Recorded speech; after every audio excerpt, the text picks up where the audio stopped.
விருதுநகரில் திமுக இளைஞரணியின் தென்மண்டல மாநாடு இன்று நடைபெறும் நிலையில் தமிழ்நாட்டில் திமுக ஆட்சி தொடர வேண்டியதன் கட்டாயம் குறித்து இளைஞர்களிடம் பகிர்ந்து கொள்ள உள்ளதாக முதலமைச்சர் மு.க.ஸ்டாலின் வீடியோ வெளியிட்டுள்ளார்.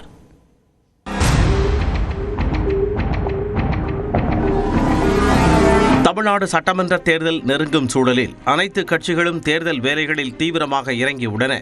அந்த வகையில் திமுகவும் தனது கட்சி கட்டமைப்பை வலுப்படுத்தும் வேலையில் மும்முரம் காட்டி வருகிறது. கடந்த ஆண்டு ஜூன் மாதம் மதுரையில் பொதுக்குழு, அதைத் தொடர்ந்து உடன்பிறப்பே வா சந்திப்பு, கரூரில் திமுக முப்பெரும் விழா, திமுக இளைஞரணி சார்பில் திருவண்ணாமலையில் வடக்கு மண்டல மாநாடு, திருப்பூர் மற்றும் தஞ்சையில் மகளிர் அணி தரப்பில் வெல்லும் தமிழ் பெண்கள் மாநாடு என தொண்டர்களை உயிரோட்டத்துடன் வைக்க திமுக முனைப்பு காட்டி வருகிறது. அதன் தொடர்ச்சியாக விருதுநகர் மாவட்டம் கல்குறிச்சியில் இன்று தென்மண்டல இளைஞரணி மாநாடு நடைபெறுகிறது. தமிழகம் தலை குனியாது என்ற தலைப்பில் நடைபெறும் இந்த மாநாட்டில் திமுக தலைவரும் முதலமைச்சருமான மு.க.ஸ்டாலின் கலந்து கொண்டு சிறப்புரையாற்ற இருக்கிறார்.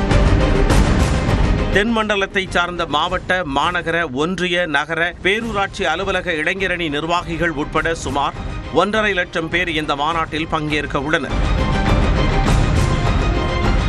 மாநாட்டிற்காக ஏறத்தாழ 100 ஏக்கர் பரப்பளவில் முன்னேற்பாடுகள் பிரம்மாண்டமாக நடைபெற்றன. பந்தல், மேடை, நிர்வாகிகளுக்கு உணவு, முதல்வர் ரேம்ப் வாக் செல்ல மேடை என நடைபெற்ற பணிகளை துணை முதலமைச்சர் உதயநிதி ஸ்டாலின் ஆய்வு செய்தார். அதேபோல் விருதுநகர் மாநாடு குறித்து வீடியோ வெளியிட்டுள்ள முதலமைச்சர் மு.க.ஸ்டாலின் திமுகவின் செயல்பாடுகளை கண்டு எதிர்க்கட்சிகளின் தூக்கம் பறிபோய்விட்டதாக தெரிவித்துள்ளார்.